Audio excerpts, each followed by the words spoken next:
तो कैसे हैं और कैसे पढ़ रहे हैं।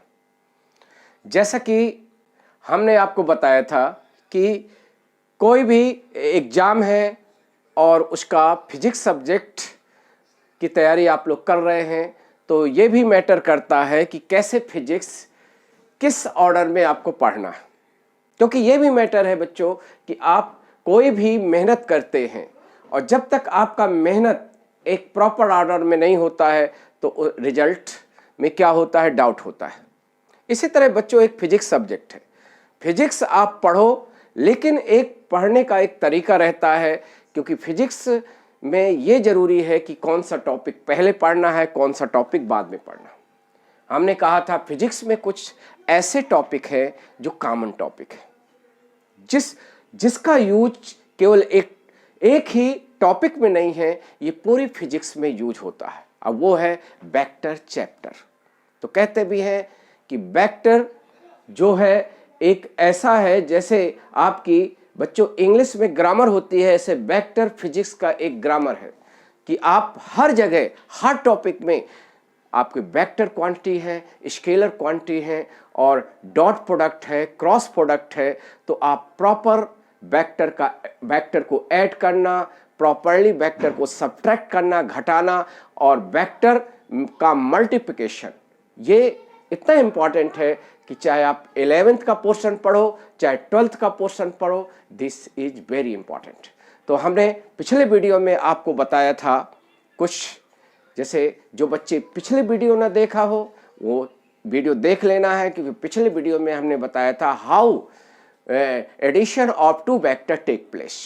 आज हम बच्चों लेंगे कि what is condition for zero resultant, क्योंकि कई बार ऐसा होता है बच्चों कि कई ऐसे टॉपिक हैं जिसमें हम पढ़ते हैं कि जैसे लॉ ऑफ मोशन में न्यूटन्स लॉ ऑफ मोशन एक इंपॉर्टेंट टॉपिक है बच्चों। कभी कभी ऐसे पढ़ते हैं कि टू या मोर देन फोर्सेज किसी ऑब्जेक्ट पर एक्ट कर रहे हैं और सारे फोर्सेज का रिजल्टेंट जीरो है, तो हम ये कह सकते हैं कि बॉडी में टोटल फोर्स जीरो है। लेकिन ऐसा नहीं है कि बॉडी में फोर्स नहीं एक्ट कर रहे हैं। तो किस कंडीशन पर टू या more than two vector zero resultant देते हैं, इसको आज हम ये चीज डिस्कस करेंगे और ये पूरी फिजिक्स में इंपॉर्टेंट है। चाहे बच्चों कोलिजन होगा, आगे चलकर एक्सप्लोजन, कुछ वर्क पावर एनर्जी में भी है explosion phenomena, law of conservation of linear momentum. तो कभी कभी बच्चों टू एक बॉडी क्या होती है, एक्सप्लोड होती है और स्प्लिट होती है इनटू टू या मोर देन टू पार्ट, और जो पार्ट का linear momentum, total linear momentum बच्चों कहते हैं जीरो है। तो टोटल लीनियर मोमेंटम जीरो का मतलब टू पार्ट यानी टू जो पार्ट है उनका लीनियर मोमेंटम किस कंडीशन पर जीरो होगा। और यदि एक बॉडी एक्सप्लोड होती है और तीन टुकड़ों में बंटती है, यानी तीन पीसेस होते हैं, तो तीन लीनियर मोमेंटम होंगे, और कह दिया जाए ऑल थ्री लीनियर मोमेंटम का वेक्टर सम जीरो है, तो आखिर इसकी कंडीशन क्या होती है। तो यहां हम ले रहे हैं बच्चों जीरो या नल रिजल्टेंट।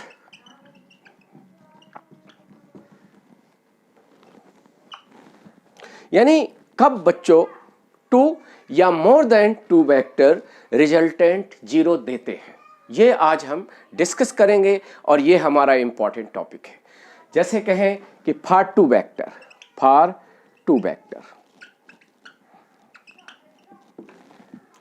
तो जैसे भाई रिजल्टेंट जीरो का मतलब क्या है, हमने आपको बताया था कि रिजल्टेंट टू या मोर देन टू वेक्टर क्या होता है, सम of vectors.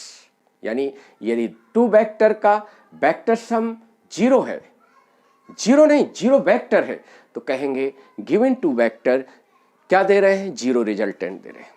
If sum of three vector zero है तो कहेंगे all three vector give us zero resultant. यदि vector sum of four vector zero है तो कहेंगे there is resultant zero vector of four given vector. बच्चों समझ में आया? यानी vector sum zero, vector means zero resultant, first thing important. तो यहां बच्चों जैसे टू वेक्टर है, जैसे vector A plus vector B zero है, इसका मतलब है बच्चों कि टू वेक्टर हम ऐड करें और उनका सम जीरो हो जाता है, इसका मतलब two vector give us zero resultant. ठीक है, तो व्हाट विल बी कंडीशन, जैसे इसको जस्ट राइट माइनस, ठीक है, यानी इसको क्या कहेंगे, ये कहेंगे कि if any vector is equal to negative vector of other vector, so vector जो ए वेक्टर है बी का नेगेटिव वेक्टर कहलाता है और बी भी ए वेक्टर का नेगेटिव वेक्टर कहलाता है। इसको आप ऐसे भी लिख सकते हैं बच्चों, एक ही बात है। ठीक है, और बहुत जगह ऐसे केस आते हैं बच्चों कि टू वेक्टर, एक टू वेक्टर कैसे होते हैं, जो एक वेक्टर दूसरे वेक्टर का नेगेटिव के बराबर होता है, तो इसको कहते हैं, चाहे ऐसे कह दें A vector is opposite vector of B या B vector is opposite vector of A. तो इन दिस कंडीशन में बच्चों हियर क्या हो जाता है, mod A must be mod B and A cap must be equal to minus B cap. ठीक है बच्चों, तो यहां हम देखेंगे कि यदि दो वेक्टर का सम जीरो है, इसका मतलब ये है बच्चों both vector are equal in magnitude and opposite in direction, this thing very important। यानी जब भी दो वेक्टर इक्वल इन मैग्नीट्यूड है और एक दूसरे के अपोजिट है तो उनका vector sum will be zero, यानी दोनों वेक्टर जीरो रिजल्टेंट देंगे। यानी दोनों वेक्टर यदि ऐसे हैं तो दोनों वेक्टर का मिलाकर जो रिजल्ट है वो जीरो है। जैसे फोर्सेज है, इफ एनी ऑब्जेक्ट पर टू फोर्सेज ऐसे एक्ट कर रहे हैं बच्चों कि एक दूसरे के अपोजिट है और बराबर इन मैग्नीट्यूड है, इक्वल इन मैग्नीट्यूड है, तो दोनों फोर्स का रिजल्टेंट क्या होगा, जीरो होगा। और जब जीरो रिजल्टेंट फोर्स होता है बच्चों तो उस ऑब्जेक्ट में एक्सीलरेशन जीरो होता है। समझ रहे हैं कि नहीं, ये वेरी इंपॉर्टेंट, अभी आप ये देखोगे। ठीक है, अब देखो ये तो कई ऐसे कंडीशन होता है। ठीक है, हाँ, तो इस तरह से हम देखते हैं। अब यहां फॉर थ्री वेक्टर्स, ठीक है बच्चों, जैसे थ्री वेक्टर्स में क्या होगा, जैसे A vector plus B vector plus C vector zero है। ये इंपॉर्टेंट है बच्चों, एग्जामिनेशन पॉइंट ऑफ व्यू से पूछा जाता है at what condition three vector give us zero resultant. यानी थ्री फोर्सेज है, किसी ऑब्जेक्ट पर एक्ट करें तो किस condition, in which condition resultant of three force is zero. तो यहाँ देखो बच्चों, यहाँ इंपॉर्टेंट ये है कि कंडीशन फॉर इट, ये मैं नोट रखना है। कंडीशन क्या होती है, पहले बच्चों कंडीशन है given vector must be coplanar,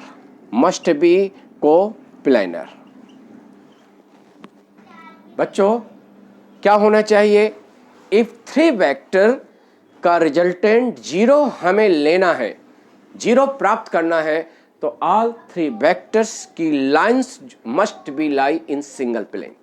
यानी तीनों वेक्टर, हमने आपको बताया था एक वेक्टर होता है, वेक्टर की एक लाइन होती है, लाइन में एरो होता है। तो बच्चों वो वेक्टर, थ्री वेक्टर जिनका जीरो रिजल्टेंट हो सकता है, उनकी लाइन एक ही प्लेन में लाई होना चाहिए। अदरवाइज यदि थ्री वेक्टर कोप्लेनर नहीं है, यानी तीनों वेक्टर की लाइन एक ही प्लेन में नहीं है बच्चों, यानी उनको कहेंगे three vector are non coplanar vectors, so their resultant never be zero.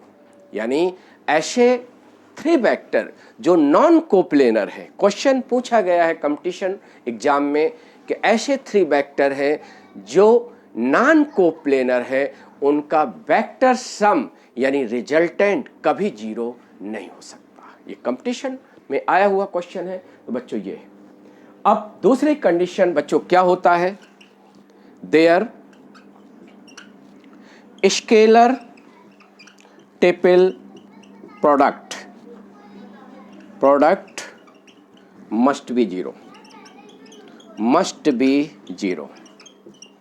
बच्चों ये इंपॉर्टेंट है, 3 वेक्टर का वेक्टर सम 0 है तो गिवन वेक्टर आर कोप्लेनर।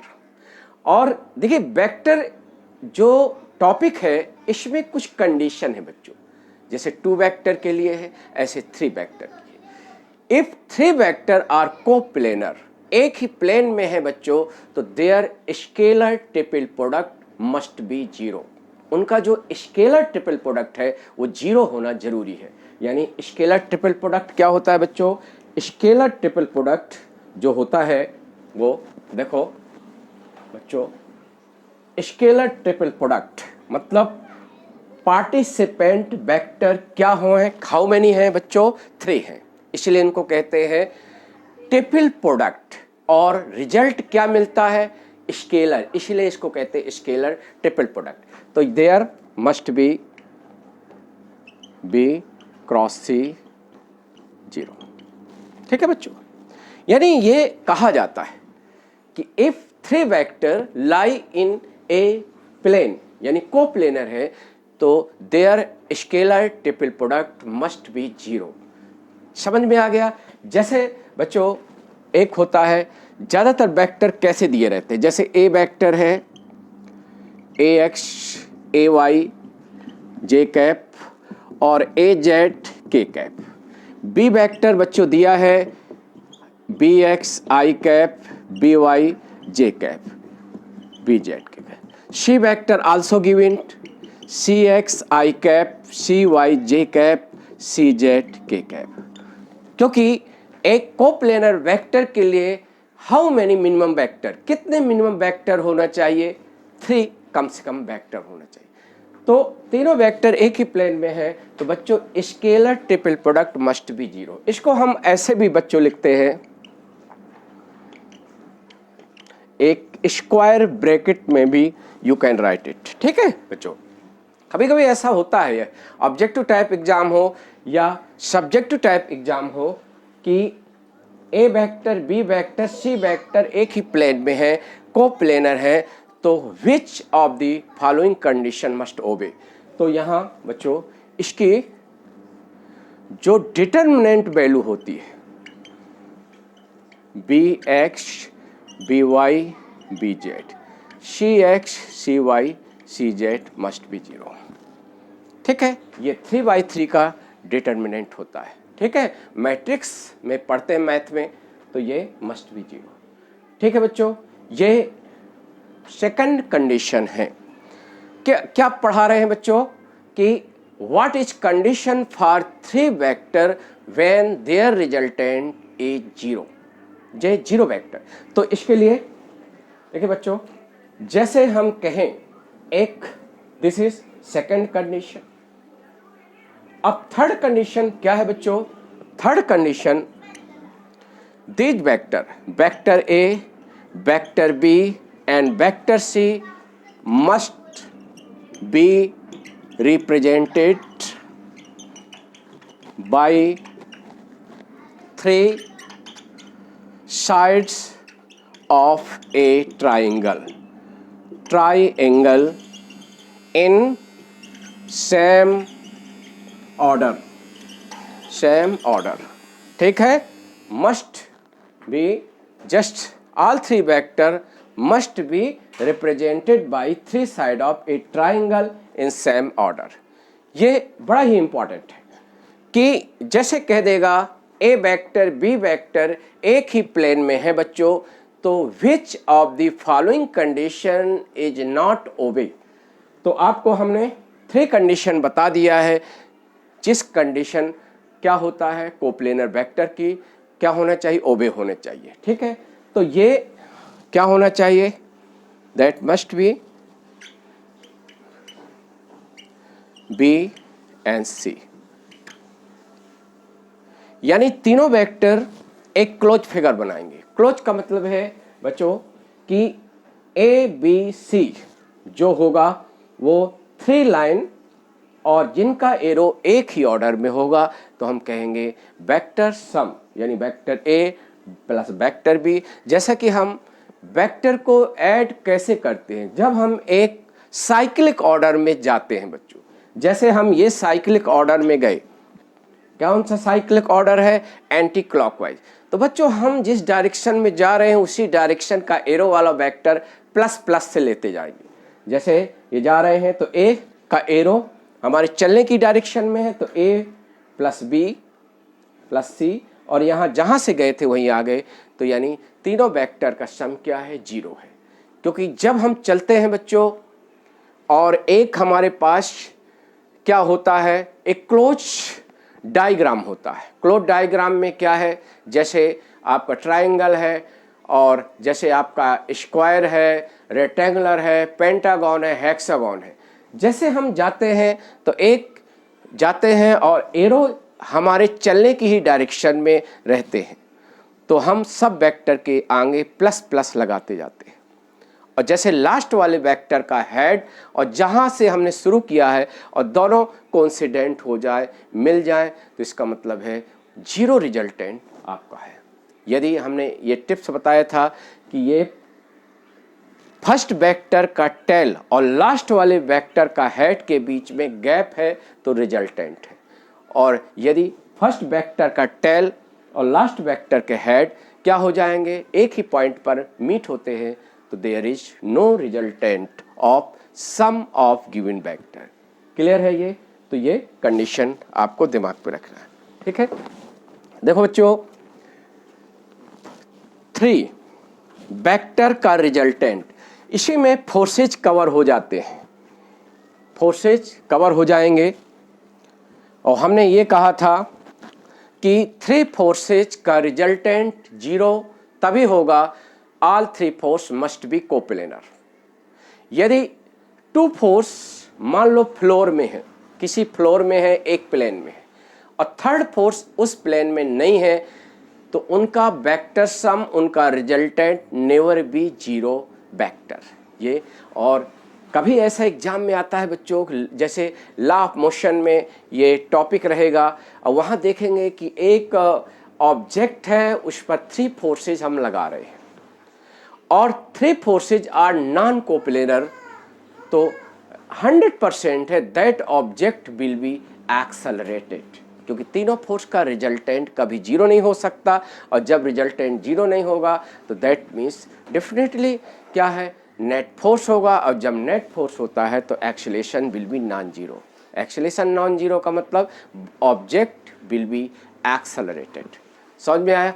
तो यहाँ देखो ये है, जैसे हम थोड़ी देर के लिए फॉर 4 वेक्टर्स हमने कहा, जैसे 0 रिजल्टेंट की कंडीशन क्या है 2 वेक्टर के लिए, 3 वेक्टर के लिए, अब जैसे 4 वेक्टर के लिए, जैसे हम लिखते हैं A vector plus B vector plus C vector plus D vector is 0 vector. ठीक है, जैसे कि हमने पढ़ाया है, वेक्टर के आगे प्लस करके वेक्टर लिखते जाओ। इसका मतलब है आप जितने भी वेक्टर के बीच में प्लस लगा है, सारे वेक्टर का रिजल्टेंट वेक्टर मिलेगा। ठीक है, तो हमारा A vector plus B vector plus C vector plus D vector, यानी 4 वेक्टर हैं, यानी देयर आर 4 वेक्टर को हमने सम किया है, यानी 4 वेक्टर का रिजल्टेंट इक्वल 0 वेक्टर है। 0 नहीं लिखेंगे, 0 के ऊपर एरो लगेगा बच्चों, क्योंकि वेक्टर का सम जो होता है ऑलवेज वेक्टर होता है, इसलिए 0 वेक्टर होगा।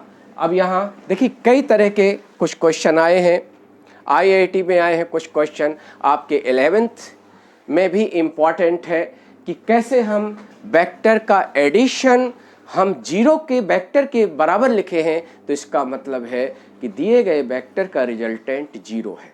तो यहाँ हम कैसे लिख सकते हैं, जैसे पहली चीज B equal C plus D। ठीक है बच्चों, इसका मतलब ये है कि कहीं ना कहीं ये इसका सिग्निफिकेंट है। हम इसको कैसे लिख सकते हैं, क्योंकि हम जानते हैं कि वेक्टर सम मतलब टू वेक्टर के बीच में प्लस है तो दोनों वेक्टर एक सिंगल वेक्टर में कन्वर्ट हो जाते हैं। जैसे इसका मतलब है ए और बी का रिजल्टेंट, ए और बी का रिजल्टेंट यानी सी और डी के रिजल्टेंट का क्या है, अपोजिट है, इसका मतलब है। ठीक है बच्चों, जैसे इसका मतलब है कि हम जैसे ये ए वेक्टर है, ये बी वेक्टर है, ये सी वेक्टर है, ये डी वेक्टर है। ठीक है बच्चों, जैसे इन वेक्टर को क्या कहते हैं बच्चों, कनकरेंट वेक्टर्स। ऐसे वेक्टर जिनको हम डिस्प्लेस करके स्पेस में कहीं भी वेक्टर फैले हुए हैं और खुद के पैरेलल, हमने आपको बताया था कि किसी वेक्टर को पैरेलली आप उसको कहीं भी ले जा सकते हो, vector remain unchange, vector change नहीं होता। तो जैसे बच्चों स्पेस में कहीं भी वेक्टर है, आप उनको खिसकाकर एक कॉमन पॉइंट से सारे वेक्टर को हम जोड़ दें। जैसे सारे वेक्टर का initial point tail tail tail कहाँ मिला है, ओ पर मीट होता है। Such vector, these vector are called concurrent vectors, ये कनकरेंट वेक्टर्स है। तो इसका मतलब है बच्चों कि इसको हम क्या इंटरप्रेटेट करेंगे, इसका मतलब है ए प्लस बी। ए प्लस बी का मतलब है वेक्टर ए और बी का रिजल्टेंट वेक्टर। बच्चों दो वेक्टर का रिजल्टेंट हम एक पैरेललोग्राम से हम ड्रा कर सकते हैं। जैसे ए और बी का रिजल्टेंट बच्चों ये होगा, ये क्या है, ए प्लस बी। इसका मतलब है कि वेक्टर ए वेक्टर बी का सम हम कैसे निकालेंगे, एक ए वेक्टर बी वेक्टर को का साइड लेते हुए एक पैरेललोग्राम बनाएंगे और ये ए वेक्टर बी वेक्टर के कॉमन पॉइंट से निकलने वाला जो डायगोनल है वो दोनों वेक्टर का सम होगा।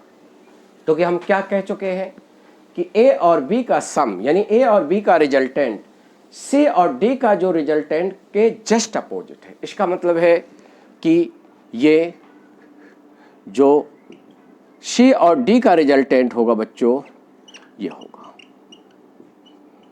ठीक है, क्लियर है। तो यहां हम क्या कह सकते हैं, बी का मॉड सी प्लस डी के मॉड। ठीक है, माने जब एक वेक्टर दूसरे वेक्टर का नेगेटिव वेक्टर है तो दोनों का मैग्नीट्यूड इक्वल होता है और एक दूसरे के अपोजिट होते हैं।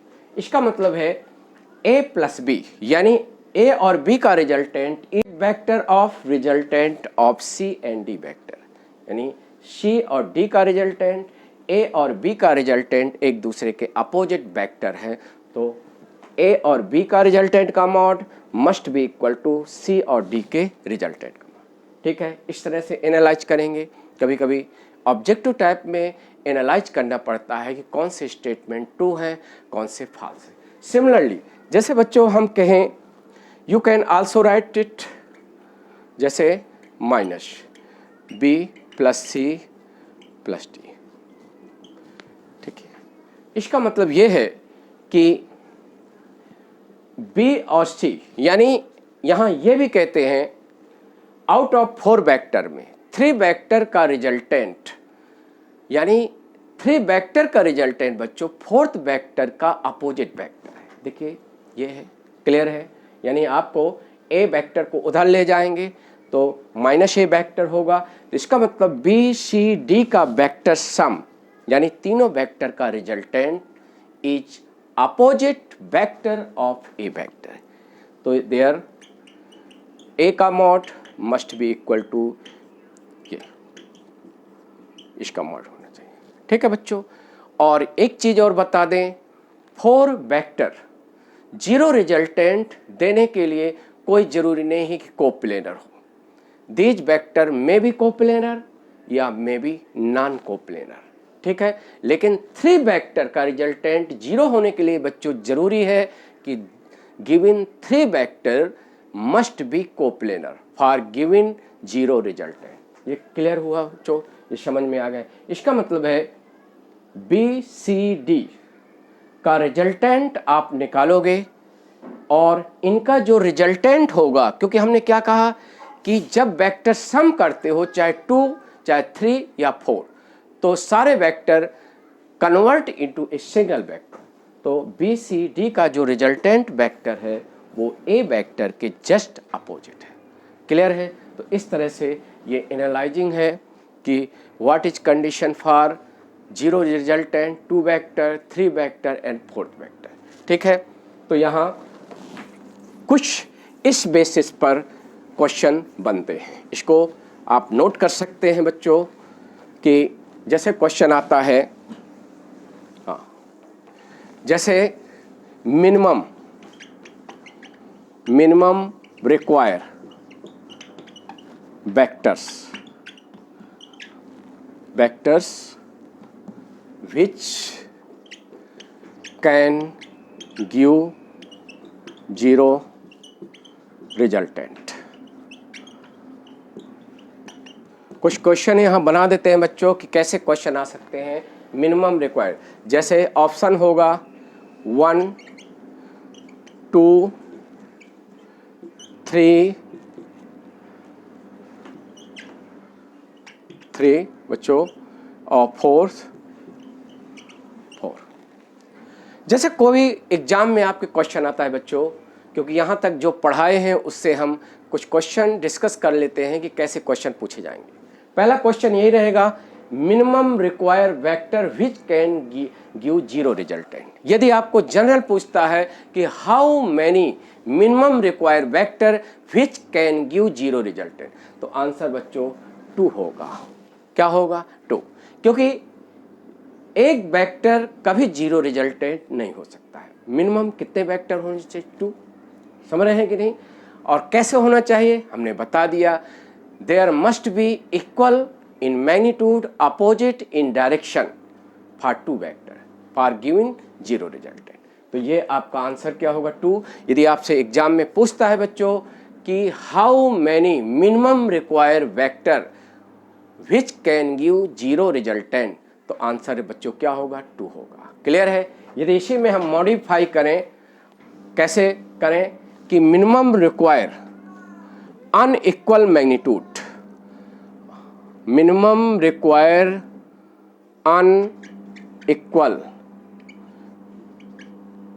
Unequal coplanar vectors.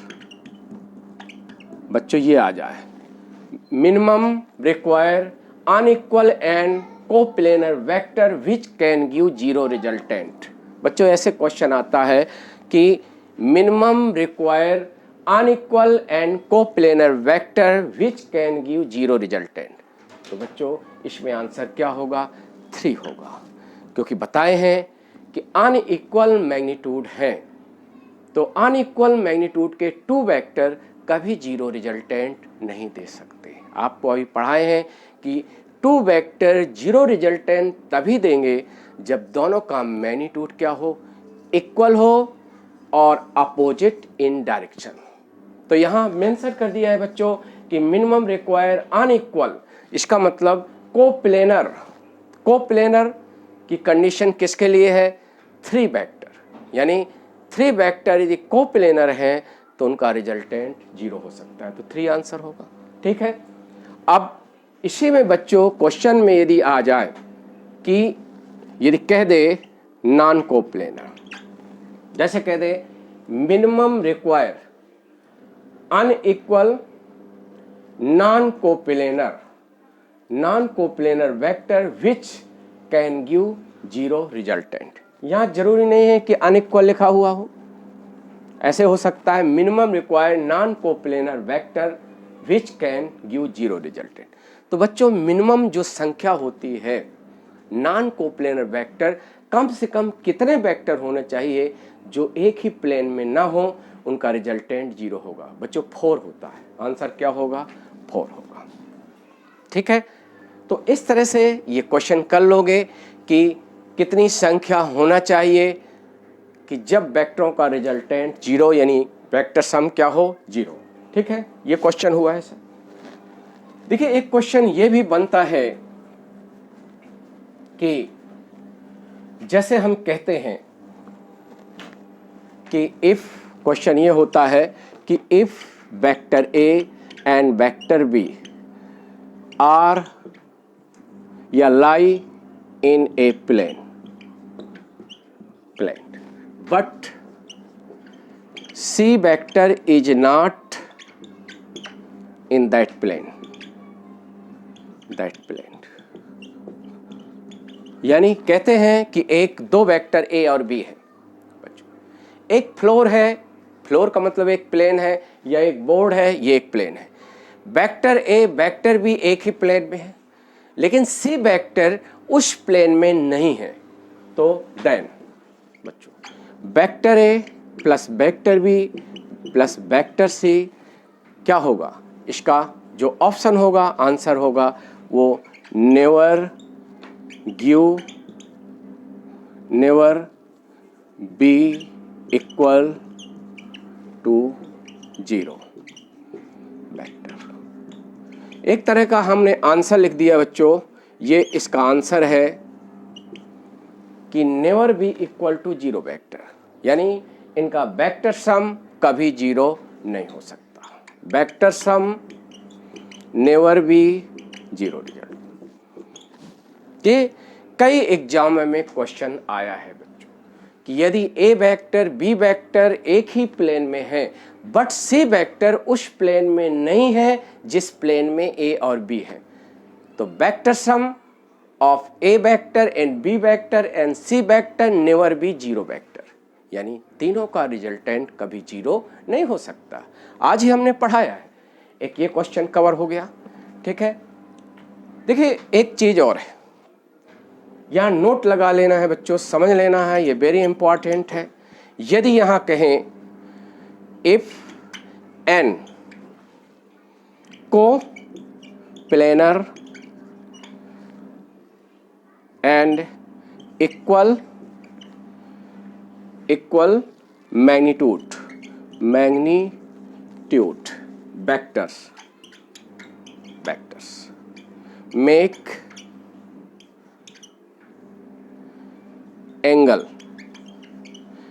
angle 2 pi upon n with each other।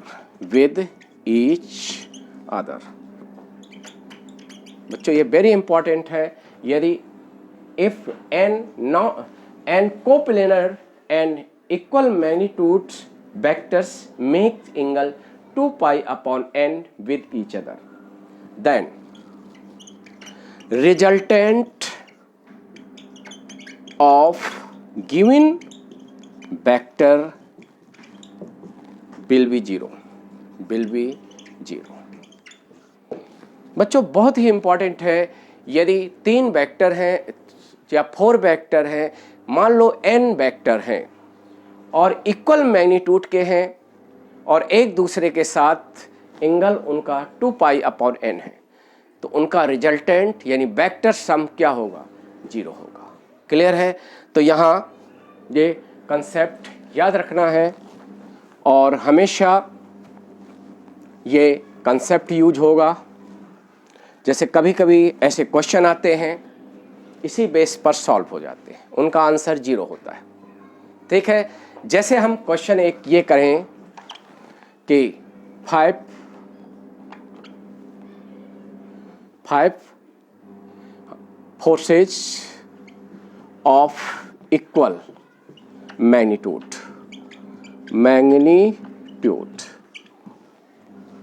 Make 2 pi upon 5 angle with each other, then resultant of given forces will be, answer क्या होगा बच्चों, 0। देखिए कहीं भी ये कंसेप्ट लाए, कितने फोर्स है बच्चों, 5 है, सेम मैग्नीट्यूड के हैं of equal magnitude, same magnitude, एक दूसरे के साथ कितना एंगल बना रहे हैं, 2π/5, 2π/5। तो सारे फोर्सेज का वेक्टर सम यानी रिजल्टेंट क्या होगा बच्चों, 0 होगा। ऐसे क्वेश्चन सॉल्व कर लें। जैसे थोड़ी देर के लिए सोचो, 3 फोर्सेज इक्वल मैग्नीट्यूड के, इक्वल मैग्नीट्यूड एक दूसरे के साथ 120, 120, 120 डिग्री बनाए। देखिए 2π/3 यानी 120, 120 डिग्री बनाए तो उनका रिजल्टेंट क्या होता है, 0 होता है। ये हमने पढ़ाया था, क्लियर है। जैसे 4 हो, 4 सेम फोर्स है, एक दूसरे के साथ कितना एंगल बनाए, 2π/4 यानी π/2, तो इनका रिजल्टेंट 0 होगा, क्योंकि 4 जो आइडेंटिकल सेम मैग्नीट्यूड के फोर्स क्या बनाएंगे, 4 साइड का एक क्लोज फिगर बनाएंगे बच्चों, और 4 साइड का इक्वल लाइन का जो फिगर होता है बच्चों स्क्वायर है। और स्क्वायर में देखते हैं कि 2 साइड के बीच का एंगल क्या होता है, π/2 यानी 90 डिग्री होता है। तो उनका रिजल्टेंट क्या होता है, 0 होता है। तो ये बच्चों आज का ये वीडियो का समझ में आ गया कि how to get zero resultant, how to get zero resultant for 2 vector, for 3 vector and more than 3 vector. Clear है। तो इस तरह आप देखते रहिए। जो वेक्टर है ये बहुत ही इंपॉर्टेंट टॉपिक है, और वेक्टर जिससे नहीं बनता है तो हर टॉपिक उसका कमज़ोर रहता है, क्योंकि वेक्टर का यूज बहुत ज़्यादा होता है फिजिक्स में। इसलिए जितना अच्छा वेक्टर होगा, सिंपल, हमने सिंपल एक तरीके से वेक्टर का एडिशन और वेक्टर कैसे रिजल्टेंट निकालते हैं, कैसे इनका जीरो रिजल्टेंट है, ये डिस्कस किया। फिर अगले वीडियो में एक नया चीज़ लेकर आएंगे वेक्टर की, और इस तरह आप पिछले वीडियो भी देखिए बच्चों। जो बच्चे नहीं देख पाए हैं पिछले वीडियो, वो पिछले वीडियो भी देखते रहें, क्योंकि आर्ट ऑफ मेकिंग कंसेप्ट होता है, फिजिक्स में कंसेप्ट से जुड़ी हुई चीज़ें बड़ी इंपॉर्टेंट होती है। और जितना आप इजी वे से कोई भी चीज़ समझ लें तो उतना वो आपको कभी भूलती नहीं है। ठीक है, तो इस तरह